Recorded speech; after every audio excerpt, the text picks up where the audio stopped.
Bon,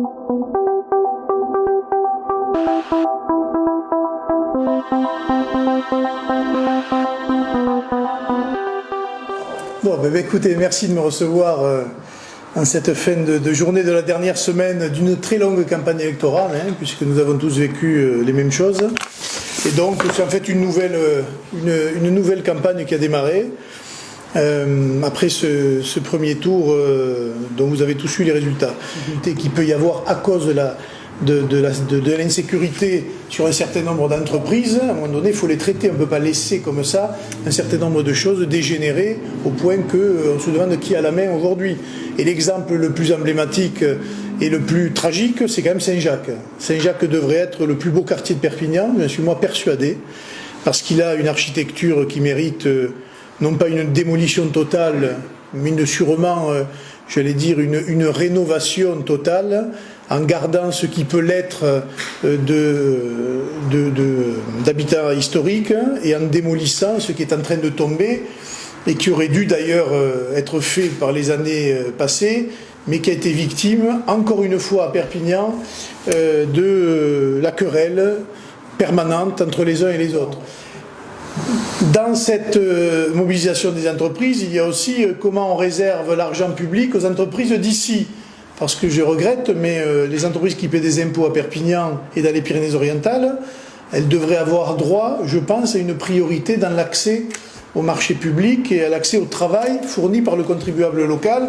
Il y a deux leviers que l'on peut mettre en place, parce que juridiquement c'est possible. C'est le levier du bilan carbone des entreprises. Et l'autre critère qu'on ne met jamais en avant, c'est le critère social dans les marchés publics. On est un des départements les plus pauvres de France. On a des zones de chômage à 80% ou 85% même pour Saint-Jacques. Il est anormal qu'on ne fasse pas travailler les entreprises du cru par rapport à d'autres entreprises. Vous parlez du département le plus pauvre de France. Vous savez, nous sommes avec un chiffre milliard de vie de 19 000 € qui est comparatif à la Réunion, à la Martinique, à l'Aude et aux Pyrénées-Orientales. Mais, oui, mais c'est les chiffres de ce matin, du mois de juin. C'est-à-dire au niveau des territoires d'outre-mer. Exactement. Donc nous sommes ramenés au niveau des territoires d'outre-mer. C'est la question quand même où on peut se poser la véritable question. Donc, maintenant, alors je vais y venir à ça. Il y a des raisons. Allez-y. Voilà. Moi je regrette. Je ne comprends toujours pas pourquoi ce département n'avance pas sur ce dossier du TGV. Bordeaux l'a eu, je vous signale, c'est en train de partir en flèche d'une manière exponentielle. Je vais quand même vous donner deux dates qui vont vous faire très certainement réagir. J'ai pris rendez-vous avec Djebari, qui est le secrétaire d'État au transport, Béziers, le TGV 2035. Voilà. C'est-à-dire qu'il n'y a pas un TGV avant 2050 à Perpignan. En 2050, je vais vous faire un trait d'ironie, on se demande si les trains auront encore des roues.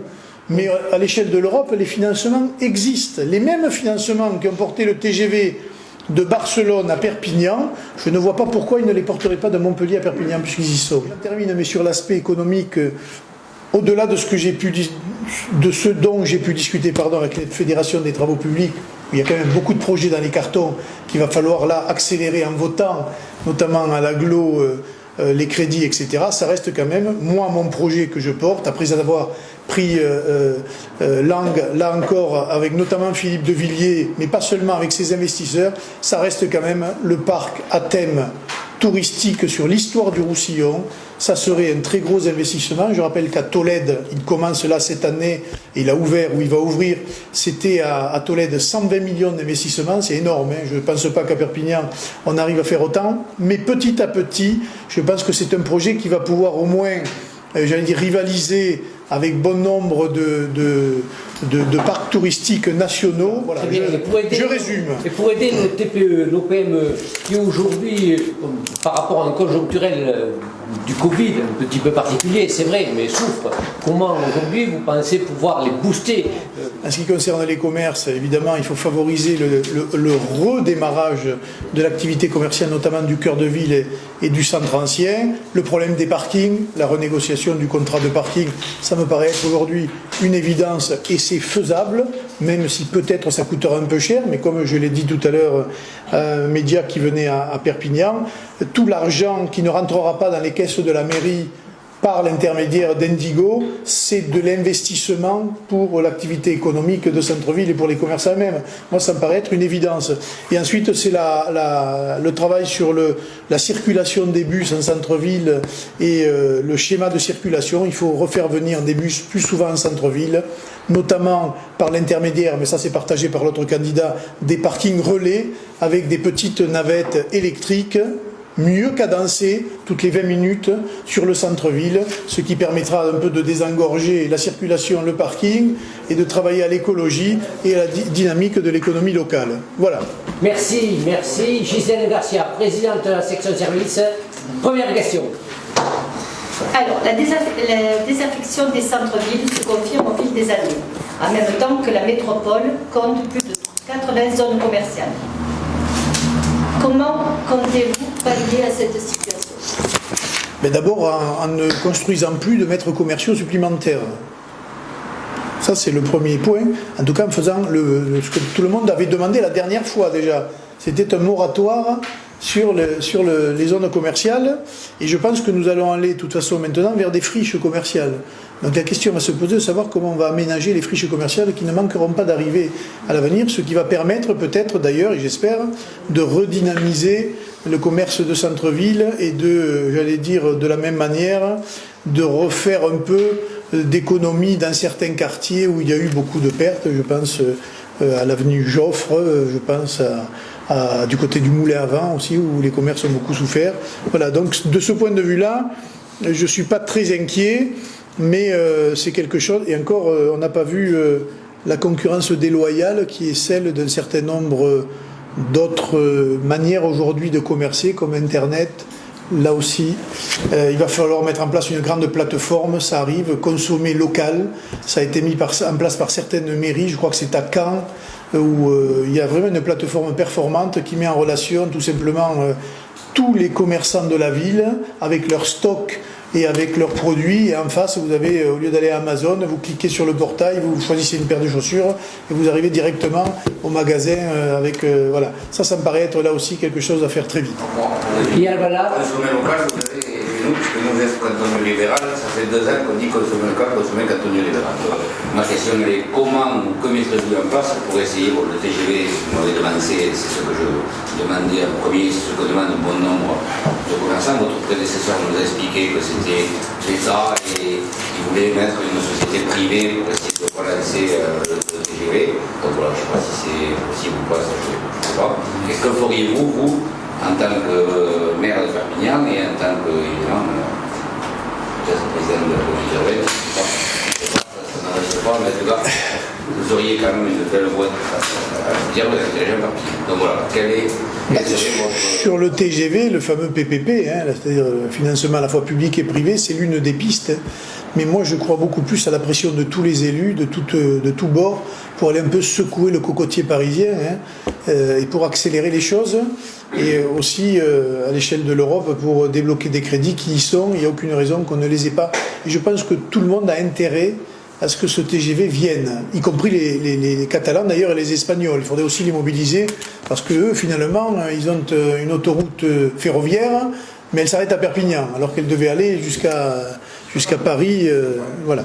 Ça, c'est le premier point. Sur les nouveaux arrivants, vous avez raison, c'est surtout autour de Perpignan qu'il va falloir regarder les constructions et aménager un certain nombre de terrains et aussi faire, j'allais dire, accueillir de nouveaux commerces, de nouveaux services, parce qu'on l'oublie, il y a aussi beaucoup de retraités qui viennent s'installer ici du Nord, sont par définition des gens d'un certain âge qui demandent des services spécifiques. On va demander à notre ami le président du commerce de prendre la parole sur la question que j'ai.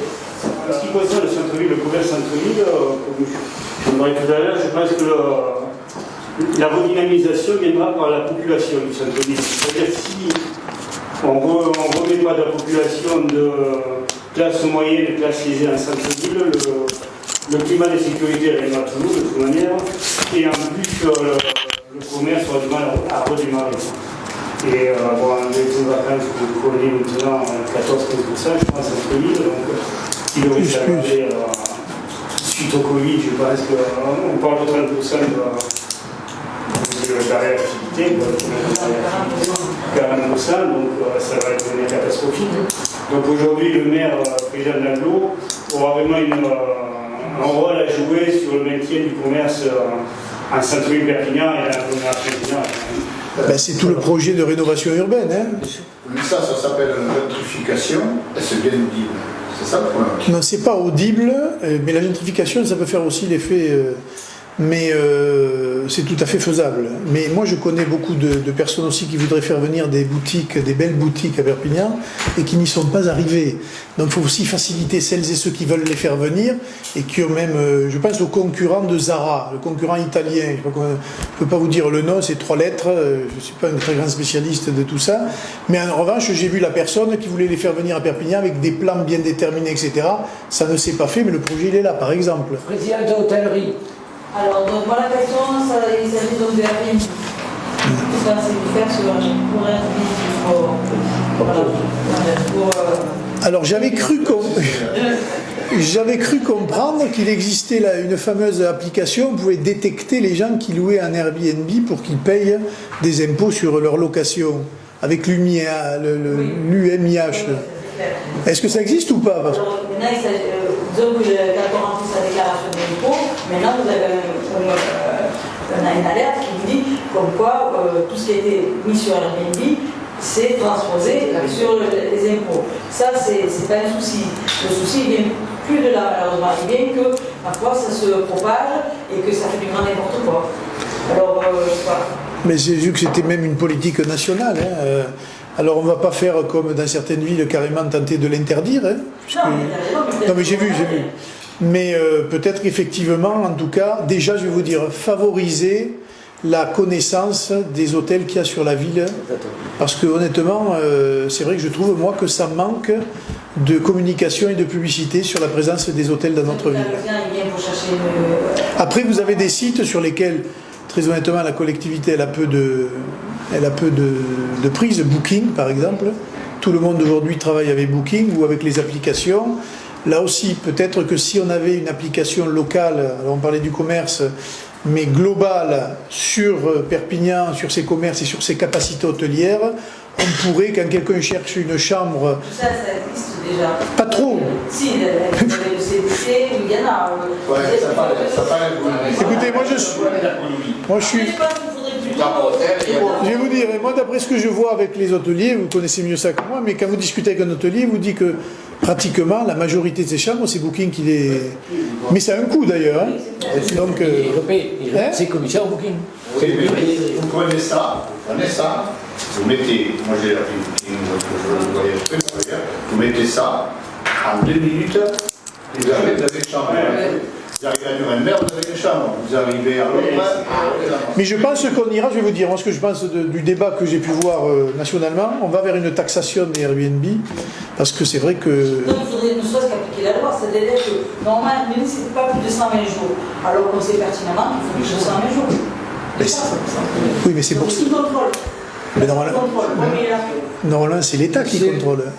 Et c'est les services de la répression des fraudes, non, et de la concurrence. Ah oui. Mais je comprends que ce soit...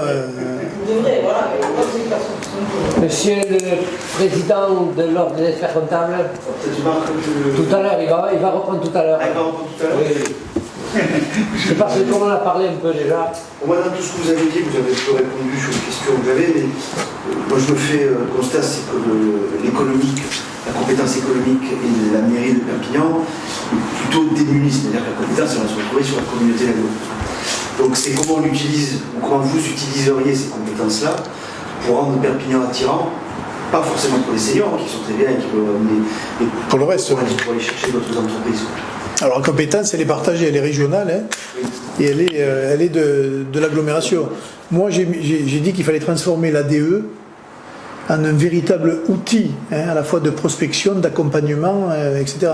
J'ai donné l'exemple de ce qui existe à Narbonne, qui s'appelle, je crois, Inès, hein, où vous rentrez dans un bâtiment moderne pour le porteur de projet et vous en sortez, vous avez les réponses à toutes vos questions, que ce soit fiscale, administrative, le terrain, etc., etc. Donc il faut le faire à Perpignan. Du foncier, on en a. Il faut le mettre à disposition des entreprises avec des garanties. C'est-à-dire que si vous mettez un terrain à disposition d'une entreprise pour qu'elle vienne s'implanter, il faut le conditionner à un nombre d'emplois bien précis qu'elle recrutera localement. En tout cas, à compétences égales, évidemment. Très bien. Marc? Alors moi, c'est une question plus précise. Moi, actuellement, je suis dans la affaires générales, ça précise. Un projet, c'est des délais réglementaires, comportementaux, comment aller vite. C'est déjà qu'il faut qu'il soit ficelé. Parce que un projet comme celui dont je vous ai parlé, c'est un projet qui va prendre peut-être une dizaine d'années. Mais il a un avantage sur les autres, c'est qu'on peut avancer d'année après année. Et je veux dire, il faut qu'il s'implante sur la ceinture de Perpignan. Les terrains appartiennent à l'agglo, donc ça ne devrait pas poser de problème. Et à partir du moment où vous avez des investissements privés qui viennent et qui mettent de l'argent, ça peut aller très vite. Le drame de l'agglomération de Perpignan, c'est la lenteur de l'instruction des dossiers. Eh bien, il va falloir un peu secouer le cocotier de ces services-là. Moi, j'ai un exemple très précis dans ma circonscription. À Canet, une entreprise qui fait de l'entretien de catamarans, je ne parle même pas de Poncin, qui lui avait d'autres problèmes. Elle a mis pratiquement 2 ans pour arriver à venir s'installer, parce que ça n'avance jamais, parce qu'il y a des... Voilà, et bien ça, il faut en terminer. D'où cette idée de l'INES, de l'ADE, la nouvelle ADE, qui permettra de diviser au moins par 2 les délais d'instruction des dossiers. Voilà. Au moins par 2. On est juste à 18 mois ou 18 mois, je crois, d'instruction. Il faudrait qu'en 6 mois, les dossiers soient instruits. Comment? C'est ça? Ah, mais ça, là, alors pour le coup, c'est un problème de gestion du service à l'agglomération. Hein. C'est pas plus que ça. Les compétences, elles y sont. Oui, mais vous prenez par exemple un projet, vous prenez un recours. Ça, c'est un problème des recours. Ça, il faut tenter de les purger avant qu'ils ne se manifestent. Mais c'est sûr qu'en matière d'écologie, aujourd'hui, tous les projets, notamment d'habitation, etc., faut être sûr qu'il y a un recours derrière. Mais aujourd'hui, il y a des cabinets d'avocats qui sont spécialisés dans ça pour obtenir des décisions, je ne vais pas dire rapides, mais plus rapides que des affaires qui durent au-delà de 3 ou 4 ans. Sylvie Cortès, ma secrétaire fidèle du conseil d'administration. Avez-vous l'intention de créer des zones artisanales pour les TPE dans les quartiers périphériques et en centre-ville, des rues échoppes métiers? Alors c'est tout le projet que j'avais développé sur la rue des Augustins notamment, qui permet de le faire puisqu'elle est, on peut dire, en très grande difficulté. Il y a beaucoup d'immobilier qui a été racheté. Hein. Et donc effectivement, rénover, mettre à disposition pour des artisans locaux, mais aussi, je pense, à l'agriculture, moi, avec le marché de gros et l'écoulement des productions locales. Et je pense que ce serait une excellente rue commerçante pour montrer tout le savoir-faire qu'il y a dans notre pays catalan. Et donc oui, je réponds oui à cette question. Pour les zones artisanales, il existe quand même beaucoup de zones qui existent. Quelquefois, m'a-t-on dit, au développement anarchique. Je pense à Torremila qui mélange un peu des entreprises de tout type. Je sais que vous avez un emploi du temps serré, que vous avez un timing derrière et des engagements.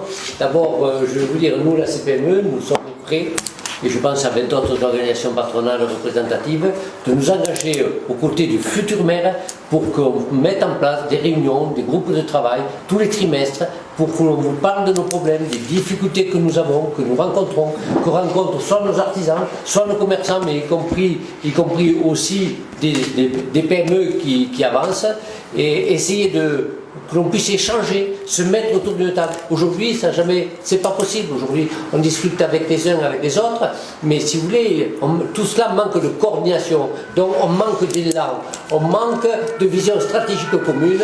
Il faut mettre en place dans les entreprises, nous avons le savoir, nous avons la connaissance industrielle, nous avons la connaissance commerciale, et tout cela, nous sommes prêts à la mettre à votre service, à mettre au service du futur maire pour justement cette intelligence collective nous serve à refaire surgir un petit peu notre département, notre ville, et qu'elle devienne non pas celle qu'on montre du doigt parce que les Kalachnikovs se sont exprimés, mais tout simplement parce que les commerçants sont heureux de vivre, parce que la tramontane chasse le virus, le Covid, et qu'en plus on ait la possibilité possibilité de revaloriser tous les produits de notre terroir. Voilà, donc voilà ce que nous attendons de notre maire. Nous voulons qu'il aille au combat, nous voulons l'accompagner une fois qu'il sera élu dans les combats économiques et sociaux, et on veut être... Et on attend votre réponse là-dessus. Vous, le candidat, est-ce que vous êtes prêt à... Non, la réponse, vous l'avez. Non, mais la question, c'est, ah bon, ce n'est pas fait. Et non, Non, jamais. Bon, ça ben, n'a voilà. jamais été fait. Eh bien, poser la question, je pense que c'est y répondre. Voilà.